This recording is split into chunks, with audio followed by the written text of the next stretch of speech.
Hi, everyone, and welcome to the latest episode of Govs on the Go Alumni Edition, a podcast featuring alumni from the College of Arts and Letters here at Austin Peay State University. My name is Dr. Buzz Hoon. I'm the Dean of the College. I'm also the host of the podcast. And today I have the pleasure of speaking with Ebony Walton, who graduated with a degree in graphic design back in 2019. Ebony, so great to have you on the podcast. Thank you, thank you, thank you. I'm very excited. When I got your email about this, it was, a surprise. But then hearing that I was nominated for it, or like someone recommended me, it was just it brought back all of the fond memories that I had at Austin Peay and just being around the faculty and my classmates. So I'm really looking forward to this podcast. Well, even though this is the first time we get to meet, I feel like I know you because of the people that have taught you and spoke so highly of you and said she was a star Oh, when she was here. So we'll get into that in a moment. Tell oh. everybody what's going on. Where are you? What's going on in your life? Yes, so I am in North Carolina now, based out of Raleigh. Been here, like moved here like right after graduation, basically. So 2019, I picked up and departed from Tennessee. So yeah, I've been here for 6 years now. I work as a content developer. That is the technical title, but it translates into a graphic designer. I work in-house at a forklift manufacturing company based out of Greenville, North Carolina. They have a wide range of products and technologies that are offered to different industries and customers, and things like that. I focus on a lot of the product literature, focus on events that go on. My role has kind of shifted more into the event space as of late. We go to a big trade show every year, and then we have some smaller events, just littered throughout the year that I do backdrops for. For the larger shows, I do the entire booth for, which is amazing. Wow. Some of those booths, well, each year actually the booth can be like over 2,000 square feet. And depending on, how that's designed, whether we have an enclosed booth where we have panels, that go all around the space, or whether it's an open layout with, just some things popping up here and there throughout the booth. It's always a different challenge. And each year we're continuing to grow and have different things and different technologies in the booth. So it makes you like each year it's a different puzzle that you have to try to figure out. And that's how I approach design. I see it as one big puzzle and all the elements, the color, the fonts. It's all just going in, and I have to figure out how to, arrange it, design it. But yeah, I've been with the company for 4 years now. Actually, this year, before I got this job, I was a graphic designer at a marketing agency based out of Greenville, and that was a very fun experience. When you and when you graduate, you are like, oh yes, I'm gonna go be, this big hot shot designer at this big agency. And one of the things that I eventually grew to realize about what I wanted as a designer out of my career is just like I don't I didn't necessarily enjoy, being in an agency and the fast-paced environment and working towards a budget and you get a job, you have an hour to do it, you go on to the next one. It wasn't necessarily for me. So, but I did meet some good people along the way. I did get to work on some very fun projects.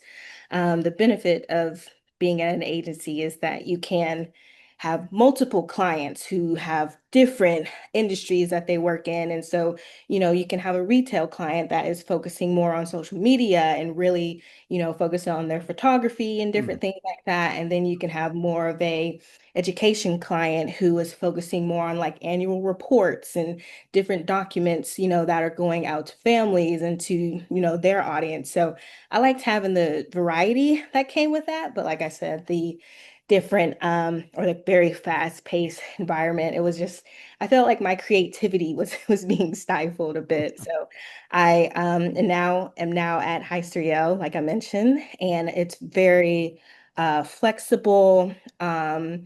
You can spend, a longer amount of time to really get things the way you want it, like really define things.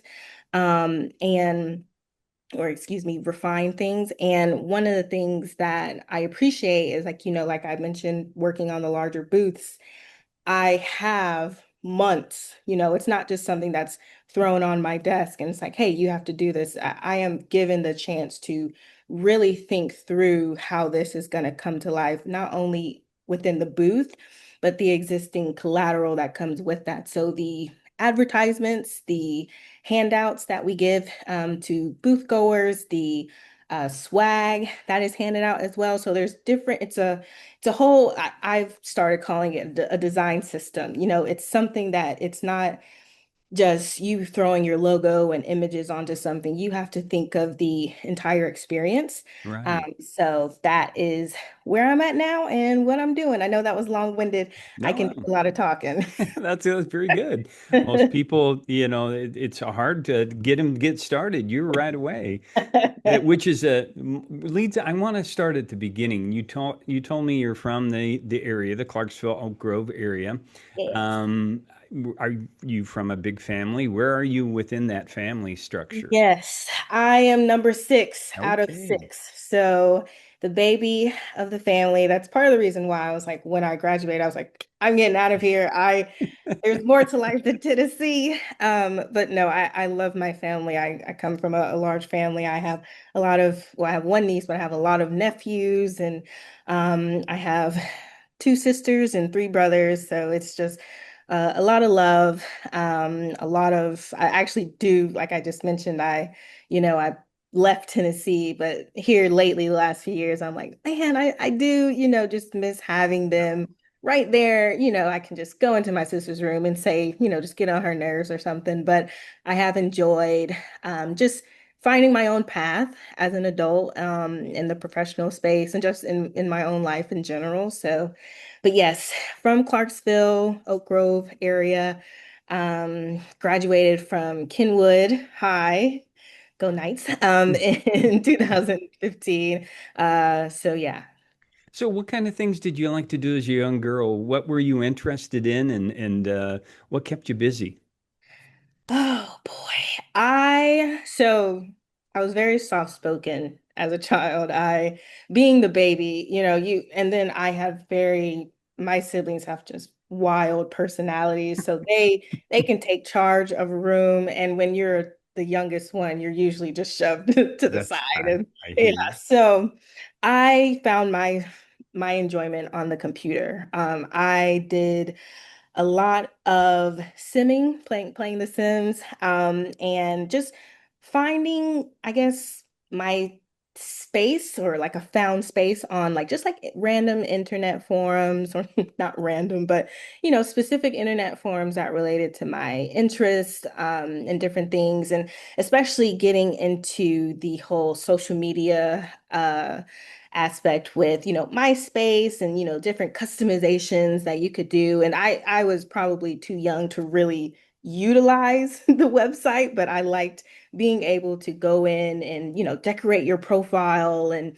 customize your friends. And it was just very interactive for me, which I enjoyed. I like having something to do. And especially if you tie in, like color and imagery and music, you could, add music to your profile and all that and bring back memories now. But I found that very enjoyable. And for me, that was my outlet to, be able to express myself, and to just really unlock, as I look back on it, unlock creativity, really start to see like, oh, I'm not just doing this because, this just it's just something to do. I actually enjoy, like, oh, that color doesn't go with, the theme, I guess, of this profile that I'm wanting to do. And, it's very minute. It's probably insignificant to others, but to me, it was a way to just, like I mentioned, one, find something that I wanted to do, but also express myself. Same thing with The Sims. Again, it seems minor, but I look at things, I'm a creative, but I have a bit of a more logical mind. And so I build, I still play The Sims, but I'm a builder, and throughout the years, it's just taught me about a grid and, layout and parameters that you have to design within, and space and things like that. And so, again, to other people, it may seem like this is just like, oh, this just, how does this, relate to design? Does she even know what she's doing? But to me, it's the same language, versus just going back to MySpace specifically. I wasn't working in design or Illustrator. I was working in MySpace. That was my program at the time. Same thing with Sims. It's not a CAD program. It's not like, an interior design program. It's not even an Adobe program, but it was something that allowed me to design and then on my terms. And so as I began to get older and sort of become a little bit more sophisticated with things I was designing, I started realizing that there were these connection points that, color, text, the message, what am I trying to say? Granted, at that time it wasn't anything, substantial, but just these different elements, I noticed that there was a pattern and they were all starting to come together.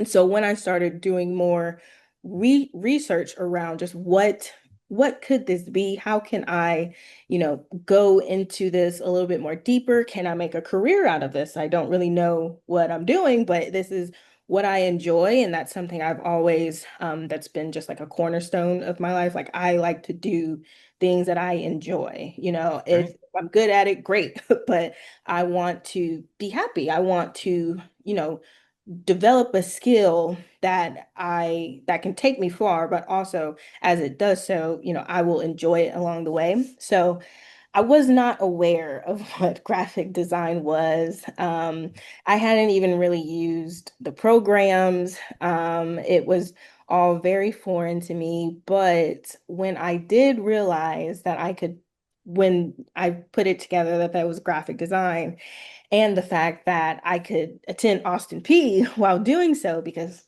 coming from a large family, it just, that puzzle came together for me. It was very, very exciting, I guess, like just being able to know that I can continue down this path, but also stay close to my family.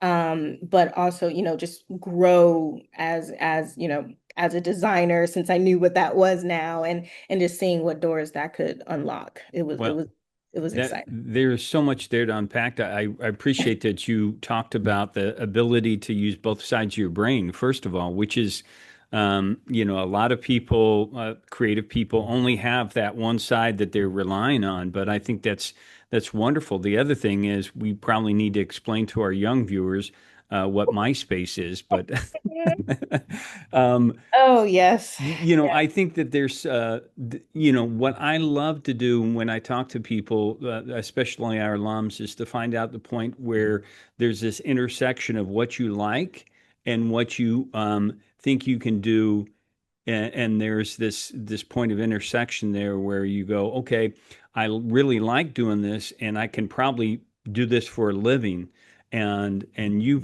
found that at some point in time, and was that around? I mean, you're doing all those things, but was that in high school when you kind of came to that idea? It was, because so going back to The Sims, I had sort of shifted, because like I had mentioned, I focused on building. And so obviously with that, you have furniture and different decor that goes with that in the game. And so I was going down a more interior design track. I was Okay. like, this is something that I'm really interested in. But I didn't, at least at the time, I wasn't sure of how far that would take me, especially being in the Clarksville area. And, at the time, I still wanted to be close to my family. And so I shifted gears a little bit. I tried to take a step back because I didn't, now I did say I liked doing things that I enjoyed, but I also didn't want to take this hobby and sort of ruin it for me because The Sims, that's sort of my comfort. And so I didn't want to take something and be like, now that's my whole career, and then somehow I end up not enjoying The Sims Oh, anymore. sure. Yeah. And so trying to take a step back and see just overall, like what other piece of this am I missing? And so like I said, as I was doing more research and seeing that, graphic design was the term, or also actually I think it could have been visual communication when I was researching it, but um at that time. But yeah, just being able to, see my interests in sort of these two spheres sort of helped me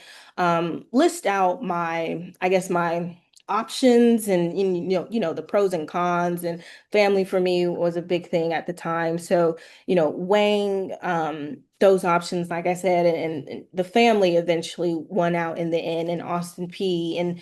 And seeing that there were different avenues that you could go down as a designer. So you could, start as a graphic designer, and then, there's different departments that you would work in or work with as a designer. So you could eventually, start learning more about programming or start learning more about copywriting. So it seemed with graphic design, there were other potential avenues, whereas interior design at the time, it just sort of seemed like that would be it. And so I worried about getting burnt out a little bit there, but focusing more on the creative space overall, I was like, okay, I can see myself growing in this. And even if down the road, sort of going back to, oh, this started out as a hobby more so, if I get burnt out, so to speak, there's other avenues that I could start learning and going down those to change fields if I wanted to. So how did your family react when you told them the news, and who do I get to thank for sending you our way? I'm Oh, glad that you had that strong that connection. would be my mom. Yay, mom. Yes, when I told my family the news, it was just, oh my gosh, yay. Because, I come from a close-knit family. But yeah, my mom was super excited. And like I said, I was as well because I it was a bit scary, college, because I'm the first one in my family to graduate from college. And so it was all very foreign to me. So while I was wanting to figure this out, I also wanted to still have that, that comfort, that safety net. I didn't want to just drop everything and run off and then be somewhere, be clueless, just not have that community around me to help build me up if things got overwhelming. So yes, my mom would be the one to thank. I will. Well, hopefully, I'll see her someday and I can thank her in person. But in the meantime, please send along my thanks to her. So you come to Austin P and you're in the art department, art and design. Let's talk a little bit about some of your favorite memories. I know the professors over there are top notch. Yes, yes, yes. I just have to just pause and give a huge, huge, huge, and I may get a bit emotional, but a huge shout out to Rachel Bush, Mm. Patrick Gosnell, and I know he's not there anymore, but David Walker at the time, very influential to me. Um, and I don't think I could thank them enough. I don't think I could thank Austin P as an institution enough just for the space, the environment that they cultivated, especially when we got the art and design building. It was just, it was, it all lined up, especially for me specifically because I was entering my junior and senior classes. And so when that building was built, it just seemed like that was our space. We could come into class whenever or the classroom whenever we wanted and, just sit at the pods and work and just it was a second home to me. And then the professors, like I said, they were just key players in my history and how I see design, how I approach design. I still remember, Patrick, we were just doing these type exercises where, we could just pick out different fonts and just see how, they stacked up and, whether it's a headline or it's body copy or a subhead, just playing around. And he allowed us that freedom to just do whatever we wanted, and then we came back as a group and we had our critiques and he was like, well, it showed us that you can have fun, but there's still some parameters that you have to stay within. Um, and even as a designer, you may think that like, oh, this looks good, but it's up to, you if you don't have the skill you will gain it, but it's good to have other advanced designers around you, more experienced designers around you who can not kind of get your head out of the sand a little bit and say like, this may look good but this is why you don't do that. And I still remember him going like, well, this font is too light, if you print it you won't be able Mhm. to see it. And so that's something that's just stuck with me whenever I get too, I guess, pigeonholed on a design that's like I'm just trying to back it up by, oh, this looks good. Just like, no, you have to take a step back. You got to take off your own, rose-colored glasses for a bit there and really review it and examine it. So that is, and it's funny, it came to me just now as we were, as you asked like about memories, but yes, and then and Rachel Bush is just, I probably, I really can't stop speaking about Rachel. She was, very influential, like I mentioned, very helpful. She was at the time, I think they swapped depending on the semester, but the semester that I was doing it, she was the internship coordinator. So she was very a key person when I was going through my round of internships and just really working with me to find people that I aligned with, different opportunities, different skills that you could potentially grow in. I really enjoy just being able to sit down with her during those moments and really pick things that came to us both. And even if she had a couple of recommendations a few times, like, oh, I thought of you specifically for this, how do you feel about this? And it was just good to know that those people had your back. If you were willing to put in the work, they were willing to meet you right there. And then David Walker, he was just an awesome professor, and I'm sad that, the up and coming designers won't have him, but he was just a good person to have in your corner, always there to help, always there to just sit down right next to you at all of them were actually just sit down right next to you at your computer and, figure something out or really just discuss why something shouldn't go a certain way or, just different things like that. So yes, I definitely, the graphic design professors, I am biased, but actually the all of the faculty, even when I was doing my core art classes, just you could tell that these were people who knew their craft. They knew what they were talking about. They weren't just showing up and, just not willing to help their students. They're committed to helping their students. They're committed to helping each other, and I guess I could just feel that. And so that helped me really sort of focus and really try to work hard, not only for myself, but for the program as well. Well, from what I hear, even back then were displayed such a high level of a skill set that the professors were so excited to work with you because of that opportunity to really to see you grow in that. And I think during your time you won an Addy, is that right? I did, I did. Yes, it's hanging on my wall in my office. That's awesome. I mean, that's just that shows you again that you were taking everything that you were learning and using it to the nth level, which was impressive during that period of time. Thank you. Thank you. Yeah, it was fun. Because like I said, I didn't have, and I'm being completely honest here, I did not I don't think I had ever opened like Photoshop. I knew of Photoshop. I hadn't opened it. I didn't even know Illustrator or InDesign existed. And so stepping into, those classes and just absorbing all of that information and really just looking at it like this, because for me, I was like, this is my meal ticket. I'm not just showing up to class and then gonna graduate and not do anything with this. I plan on this being my career. So I need to focus, Mm. as my niece says, I need to lock in. So I need to really pay attention to, what they are taking the time to teach me. And even outside of class, luckily Adobe or Creative Cloud, technically the programs, they all sort of have the same interface a little bit, but there's different specifics for each one. And so it's up to you, if you want to dig a little deeper, you're going to have to take that time to, learn the intricacies of each program. And so, even outside of class, like I mentioned, we could just go to the art building and just show up in the classroom and sit down and work. I did that a lot, because just being able to have that quiet space and, that focus time to, really dive into something and figure out a problem and get your design, to the next level. I loved it.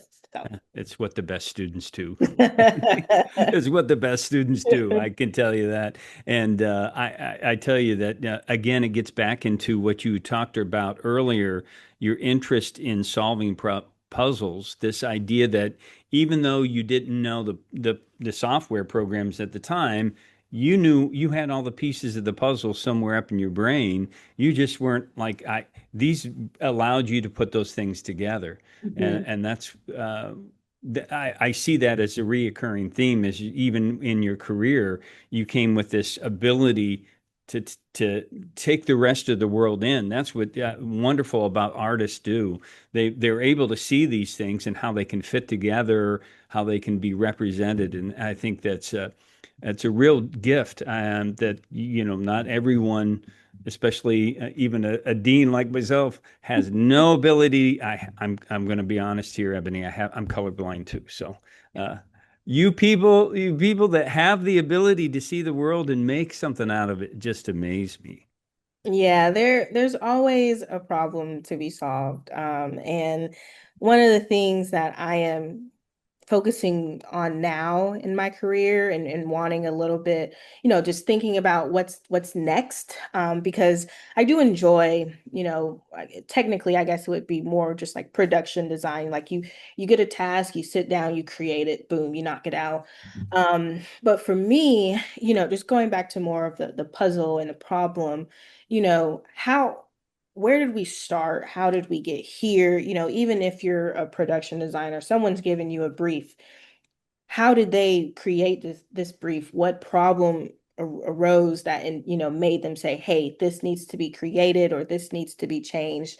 And so what I am getting interested in now, or trying to dive a little bit deeper in now with my career is more research. It's kind of shifting more into user experience design and really seeing that, it's not just making something look pretty. It's also, knowing like when to say something or when to add something, what to say, how you say it, and there's just, I guess, those other aspects of design that I guess are usually looked over. Because a lot of people, you tell people you're a graphic designer, they're like, "Oh, can you make me a logo?" And it's like, well, there's other things that go on. That's not the only thing that I do. I like to, be more of like a creative problem solver. That would probably be a more fitting title for me because like I said, it's not just creating, like even if you do have a flyer that you're creating, thought goes into that. Each designer is thinking, about like, okay, I have this headline. How big should I make the headline?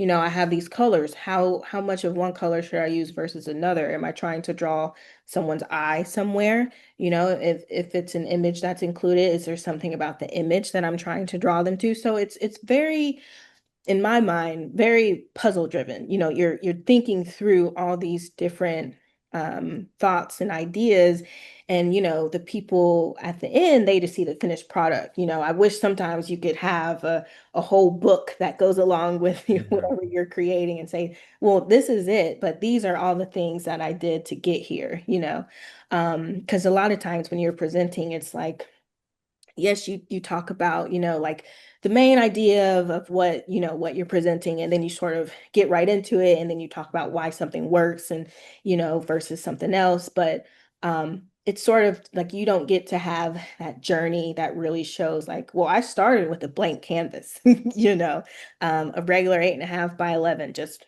blank. But then these, and thinking through all these different pieces, that's how I got here. And so just going back to more research, just really seeing how people use things, and how can things be designed better. I think that is, and I know user experience is a booming field right now, but it does carry some weight, especially with a lot of people, going more digital, using more apps and things versus, things being taken, offline and things like that. So there's an opportunity for people to really take a step back, at least in my mind, and see, really analyze like, okay, this is designed this way. Is it designed the best way it could be? Are there things that we can change? Are we serving our customers or the end users to the best of our ability? So that's something that I am really interested in digging into a little bit more deeper. Well, you're still very early in your career. It's so impressive, and I have a feeling that you're not quite done with education because I think that you have the ability to pass along some of your not only your knowledge but share your gift with others. Is that right? Yes, yes, I'd love to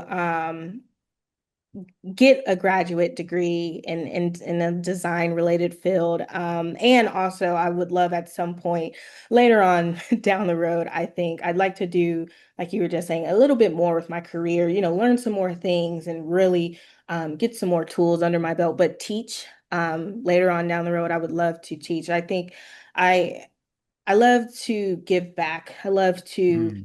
um, really take a step back and see that I did not get where I am alone. Like I mentioned, my faculty, my family, my classmates, even people within my jobs and my internships that I've had, everything was me plus other people or plus someone. And so I would like to do the same thing for future designers down the road, just show them that even if you have not touched a program in your life, you can still do great things as long Yeah. as you're willing to learn and take the time to figure things out. But yes, continuing my education is definitely something that I'm looking forward to. I was on track for doing to do that. I had actually gotten accepted into NC State here in Raleigh for their graphic and experience design master's degree, but I had got COVID, and well, long COVID, so I had to leave. And it sucks because I was only able to complete one semester, and I just got knocked out by COVID and had to withdraw. But I do think it it's unfortunate, but it helped me really see, I guess, like figure out my path with my Mhm. career. And while I am, because like I said, I do plan on going back, but in the interim, I do plan on learning some more skills, really seeing what I can do on my own, kind of going back to undergrad, just really taking the time to just learn things, sit down and think through things, create. Now that I know sort of, or not sort of, but I know the things you're supposed to do as a designer, I can take some of that on by myself. But then, having that structured educational setting, and also, going back and then eventually getting that credential to teach. I think that would be very, very important to do, especially just how my career, how I want it to go. I think that would benefit me in the long run for Well, sure. somehow I see that happening, and I usually have a good feeling about those things, Ebony. Um, I know we're proud of you. I'm sure your family's proud of you. Thank Have you you. thought about sometimes just you're still early on in your career, but reflecting back to the young person that you were growing up in this area and thinking, okay, I'm going to go play on the internet, or I'm going to play this game, MySpace, The Sims, all those things. Have you thought about, I've come a long way. I think I like this growth and I am not done growing. Yes, I think starting out, and especially, graduating and moving and getting this job at this agency, and just you feel like, at least again, I'll just speak for myself, you feel like you are the voice. You are the um like, they, at least in my position, I was the only graphic designer there. There was a creative director. And we had a close relationship because, it was just us two creatives in a house full of, developers and account executives and, just people who did not do the things that we were doing on a daily basis. And so you really grow with that person, especially if they offer the guidance that really helps set you up for the future.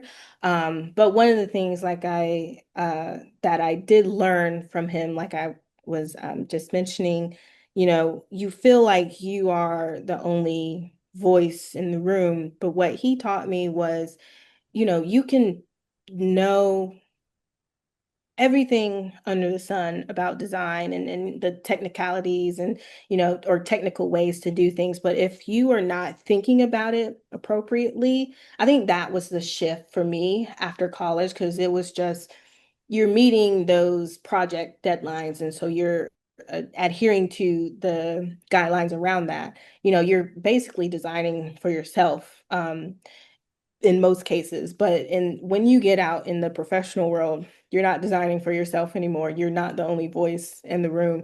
You have other stakeholders, people who are more knowledgeable in whatever industry you're talking about. You may have the design capabilities, but you may be designing it a way that's not accurate for them. So you have to take a step back and really pay attention to, your audience and who you're working for, and just be able to take direction and listen and hear what people are wanting you to do, because it is a shift, and that's something I had to really grasp. It's like you can't just go into something based off a gut feeling like, oh, I want it to look this way. You have to think about the purpose of the design, and I think all of that has obviously helped get me to where I am right now, because I have a more analytical approach to design, versus like when I first started. Because I was like, oh, this is going to be the coolest looking thing. We're going to add all our colors. We're going to get some nice fonts in here. But it's all about the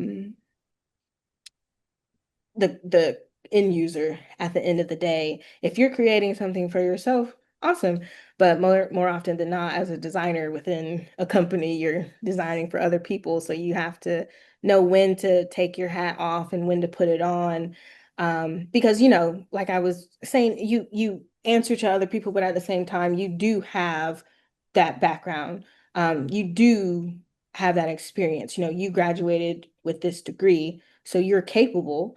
So you take that direction at first, and then as you grow and as you learn, you'll start to get more confidence and understanding and knowing when to push back, when to go with the flow and be like, okay, I don't have to say anything right now. But you will have to get to a point as a designer where you're not just saying, okay, yes, I'll make that change. You will have to be the expert in the Yeah, room. You that's what I will was have thinking. to, yeah, you will have to know when. the other people that are involved in this project are not the end all be all. They aren't the decision makers on all parts of the project, I guess. Obviously, depending on you don't want to get fired, so you have to, do things within reason. But for me, I that's and I guess I'll just add that caveat like that. That is how I was like I was just like, okay, we got to do this change, fine, let's do it.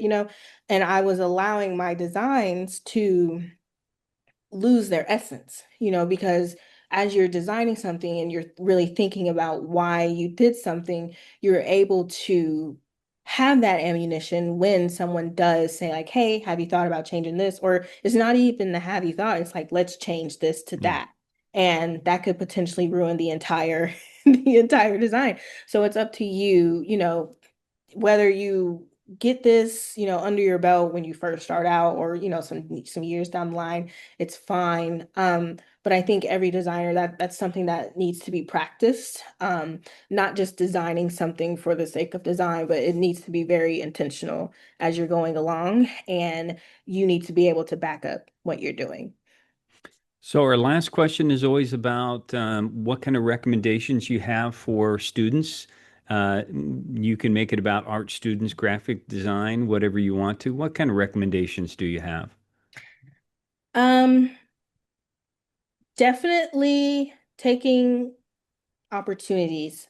Um, like I was mentioning with Rachel, she was like, "Hey, I thought of you, about this internship opportunity came up, and I thought of you. Do you want it?" It wasn't a forced thing. It wasn't, anything that I felt I had to do. This was something I wanted to do. I wanted to um, get out there and just take these opportunities. I think that is one of the main things I would recommend, because you don't know who you meet, you Mhm. don't know what skills you'll unlock, or what knowledge someone will pass along to you. And that is pretty important, especially as a fresh graduate. You may feel that you don't have the experience that other people might have, so you're not going to take an opportunity or take a chance to do something. But you're probably shooting yourself in the foot with that. And so I, I guess I will keep this one short, but definitely just taking the opportunity, because even if it's, just a lesson that's learned from it, that's something that you can now take with you on your journey. It's something that will stay with you for the rest of your career. So just taking the opportunity, and even if no one approaches you with something, taking the time to seek things out, connecting with people. That's probably one of the big things about taking opportunities, just reaching out. Someone has a cool portfolio, send them an email. If they're on LinkedIn, send them a message, just something that gets your creative juices going, but also just getting you out there and meeting people and seeing new opportunities. And then the second recommendation goes back to what I was saying about, knowing when to put on your hat as the graphic design expert. But, if I had to put that into, a headline, it would be finding your voice. Um, because it's at the end of the day, I know I said this previously, but you went to school for this. This is what you are passionate about. This is what you're doing with your career. And it's up to you to take those steps to grow as a person, and as a designer. Because the more you flex that muscle, the more you are going to grow in your confidence, not only, when it comes to designing, but also, conceptualizing, being able to think, being able to speak, going back to being able to back up what you designed. If someone's approaching you with a change that's not um, in line with, this piece that you're designing, that is that you would be doing your design and yourself a disservice if you did not take the time to say, hey, I appreciate your insight, but let's not do that. We're going to go about this way, and here's why. Just, always being professional, obviously, but being able to be that expert in the room, because depending on where you're at. Most companies are probably going to have a small art department.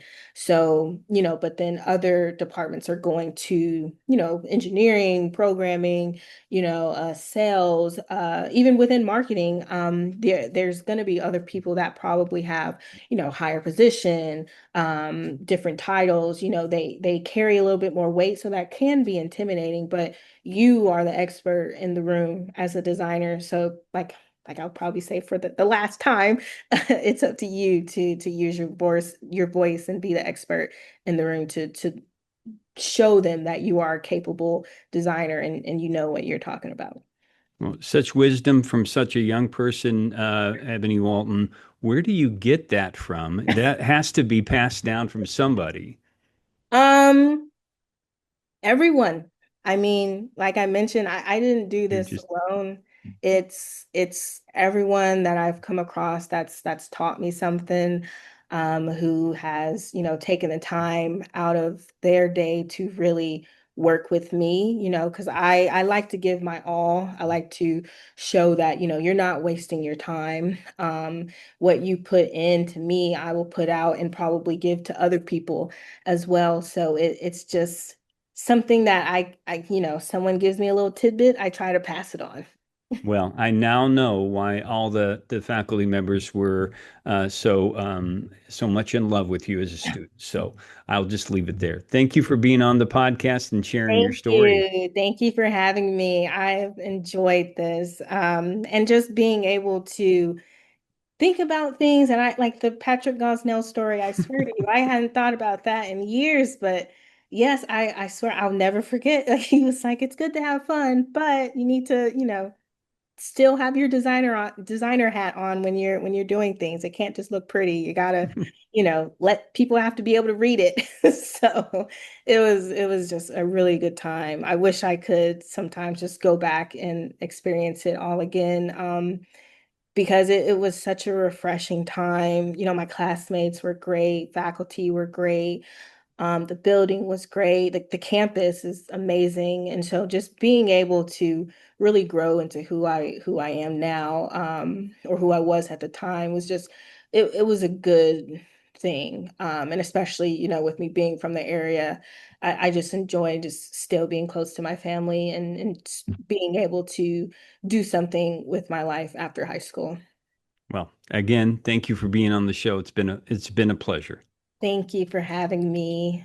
And thanks to all of our listeners and viewers out there for checking out the podcast. Please continue to do so. Support our college and our alums as we profile some of the alumni we have here in the College of Arts and Letters at Austin Peay State University. So until next time, stay safe, take care, and God bless.